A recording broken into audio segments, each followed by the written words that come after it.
Coach, obviously a huge win for your team. How do you keep your guys focused on the next game? You know, you're projected a 10 seed as it sits right now, but how do you keep your guys focused on only the next task and not what comes in a few weeks?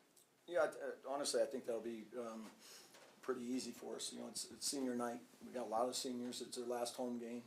You know, we have a sold-out crowd, so you know, I think they'll be able to, when we get home, to turn the page pretty quickly and get ready for the last of what's been a long 20-game conference schedule. Coach, could you just talk about the night Javon had tonight, especially there? You needed a couple big baskets late. He gets that 3 for you, give you the lead for good, and then that leaner there in the final minute. Yeah, he's carried us all year. He's been terrific. You know, we've asked a lot of him at both ends of the floor. He's got to be a scorer. He's got to be a playmaker for everybody else. He's got to be a defender. And you know, he's really rose in big moments for us, and tonight was no different. I thought down the stretch there, you know, he really made some huge plays, especially on the offensive end. Coach, what's your point of emphasis? You're not the biggest team, and when you play a team like Utah that has a lot of size, like, what's your point of emphasis with them in terms of defending them?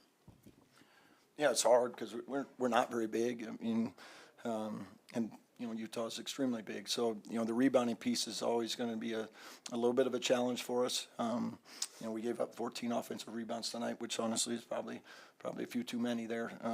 But you know, it's all about, for us, when we talk about rebound, it's our fight, and we're not going to be above the rim grabbing rebounds, so we got to be more physical and hit bodies and make contact as much as possible, and then try to go pursue the ball. But I thought Utah, especially at home, they've been tremendous.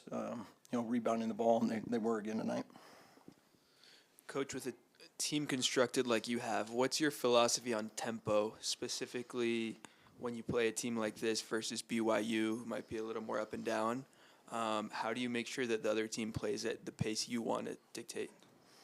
Yeah, typically we like to play a little faster, but with some of the injuries we've had this year, we've had to, adjust our style of play a little bit and play a little slower tempo and control the game a little bit more, with the bodies we have and things and the amount of minutes a lot of guys are having to play. So, defensively is where a lot of that starts. If we can, keep people out of transition and create long possessions, that gives us an opportunity to get the pace of the game the way we want. Any other questions for Coach? Thank you all. Thank you.